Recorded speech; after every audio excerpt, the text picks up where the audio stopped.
Welcome back, everyone. If you are working on the current watercolor subscription of the month, these are the color palettes that were mailed to you, and I am just going to do one of the sample printables that was mailed out in some of the subscriptions. There were a lot of different ones that got mailed out, so depending on which one you got, just you can either take a screenshot of this and go ahead and draw it yourself. So if you want to do this one or with me, or if you don't have it, or you can go ahead and just paint one of the ones that you received already. So I'll kind of just get into painting this and just kind of be creative. I don't really have a plan at all. I'm just going to kind of do some different things, and I'll try to remember to call out the things that I'm doing with this as I go along. But I just kind of want to have fun with it. So I thought maybe this video could just be just one way that I might paint something like this. So let's get started, shall we? A lot of times when I'm painting, I don't really have much of a plan. I kind of just go with the flow and see what happens. I tend to like to do very loose painting, and I think maybe a lot of people take my lessons because I do end up doing a lot of these kind of very loosey-goosey paintings that, they're just fun to me. I just like having fun with them. So I'm just taking the yellow from the kit and just kind of adding it into places where I think it might be helpful, and then I might want to have it. And then I'm kind of going and just doing a little sunny background. This is a toned paper, so it is kind of like purplish, and I thought the yellow might be a nice way to bring in some, brightness in there.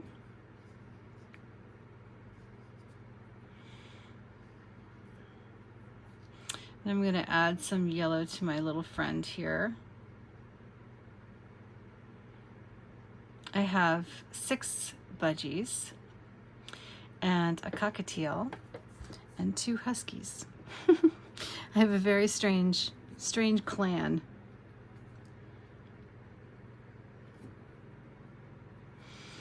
So when you're choosing your colors, this is really just up to the artist, I don't think that it's something that I can necessarily tell you is going to appeal to you or not, I think every artist has their own way of going and their own way of doing something. So, just do what really feels right to you. Do what feels right. Do what you like.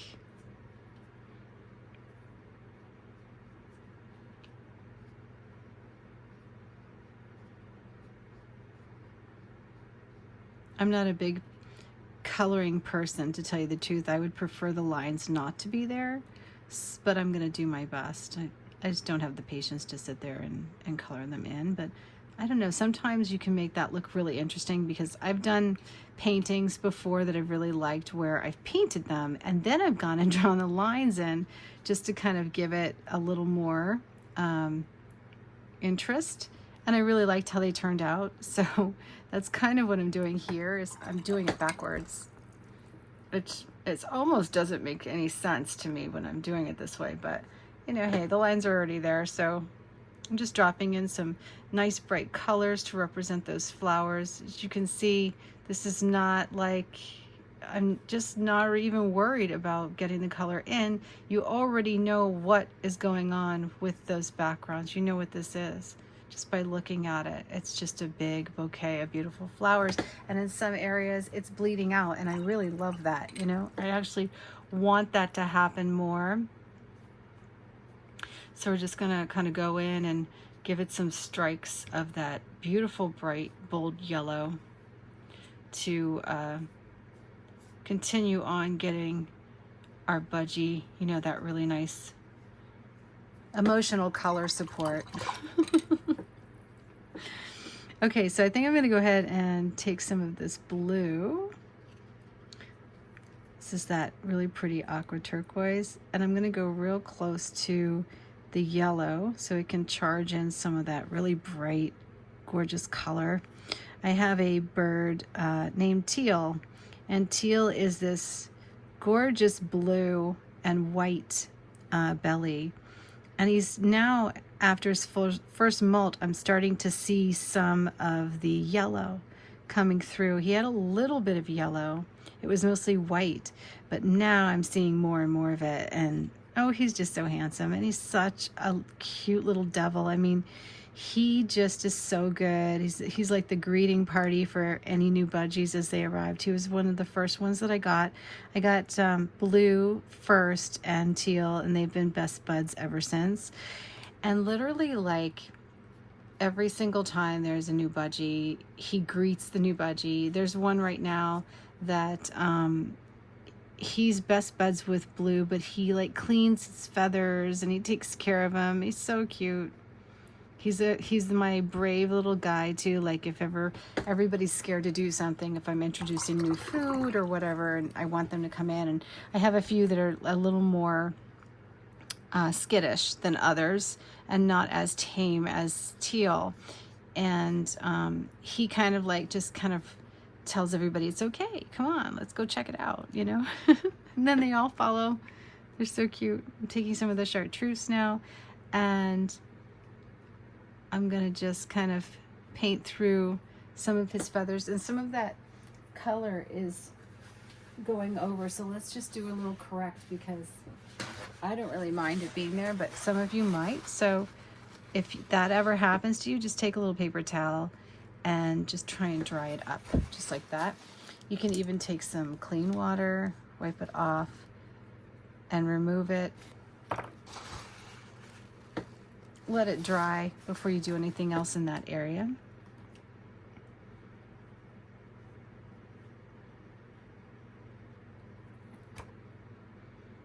Yeah, he's so cute. So I'm just kind of giving some of my yellow a little more color like chartreuse, just so it's just not one big glob of yellow.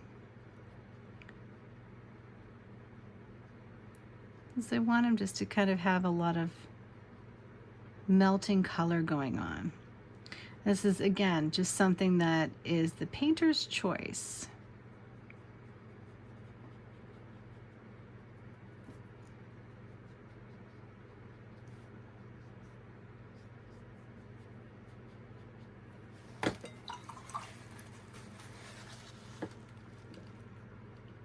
Mixing a little bit of the yellow deep with some of the blue, just to get a little kind of a light olivey color for his feet.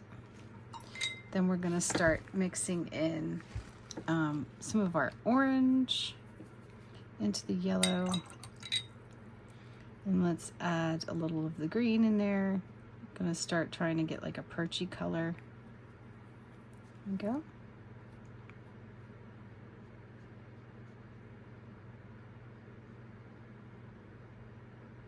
And I'm just kind of striking it in. Some areas letting it combine with other colors, but I don't really want it to bleed into his belly that much, so we'll just kind of delete it. And we're going to leave it, pick up some of it just to give it that kind of like Barky look. And I can always go back later, but most likely, I don't know. I don't know that I will.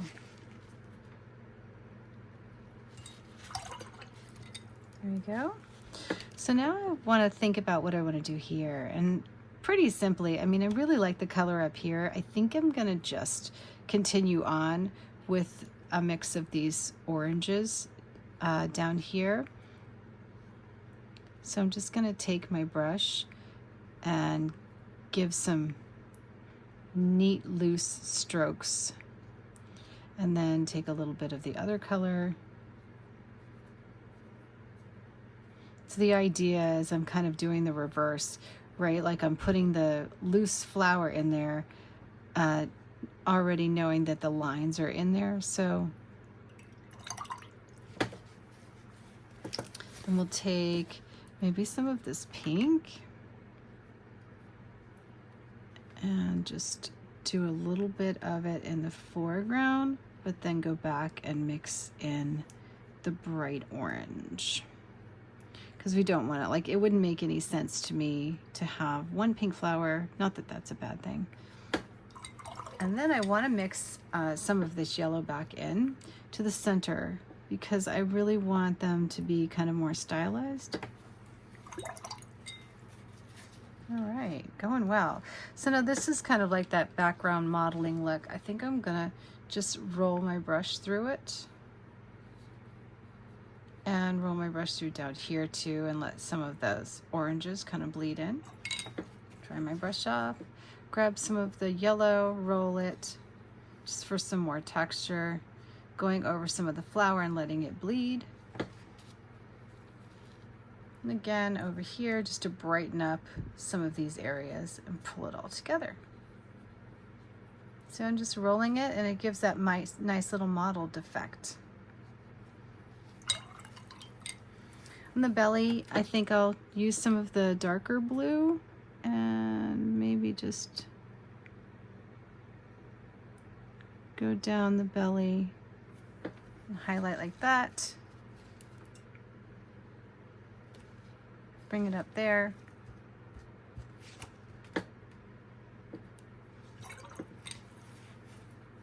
We can do a little bit of this neutral for this beak color and a little orange.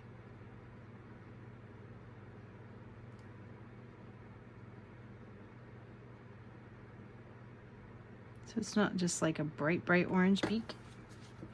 And then for his cere, I'm going to pretend that Teal is all grown up, and we're going to do a nice bright blue cere.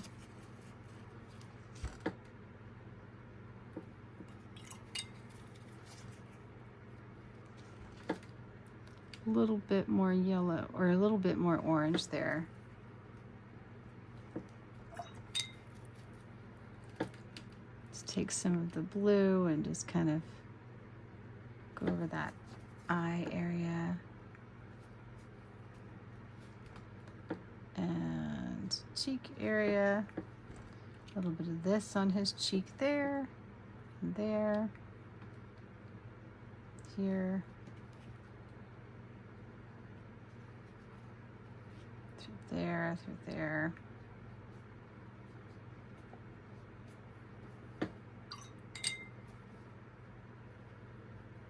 Taking a little chartreuse and just kind of brightening this up. Again, we don't want it to look like we have slaved over this. We want it to be very loose and fun and playful. We're just taking some of the deeper ones and going underneath the wings, just trying to get like a little bit of movement through the wings.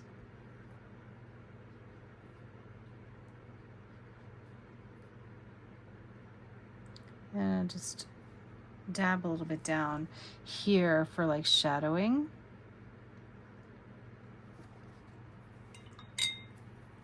You can always mix these colors back in together to, you know, just to bring more of that fleshy kind of tone.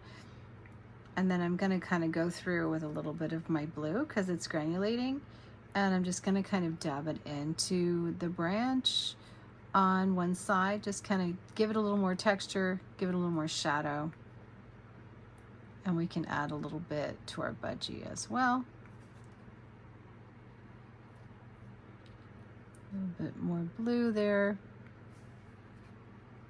And then I'm gonna just kind of lift some of it out just so it doesn't look too heavy. Any of these areas that, you know, if you feel that it didn't get enough color in some of them, I wouldn't go over all of them, but you might want to just kind of tap in a little bit as it's drying, just for layers and fun. It's kind of like a little glaze, and it just kind of brightens things up a bit, makes it even just a little more bold. Maybe in these ones behind him, I wouldn't do too much of it. I would let them fade just a bit more. Maybe just kind of like add some color to the lower parts and then let the upper parts fade back. You can always just kind of roll your brush, wet it a little bit, and then dab it just to get it a little more textured. couple little more splotches of the really, really bright Budgie yellow from the kit. And I think maybe even a little bit here. Just a few little splashes around his face, because I like that kind of mottled look on him.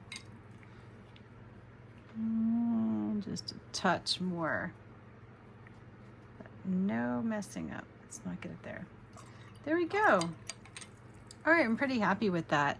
Again, you can like still keep going back and just kind of adding like little bits of color.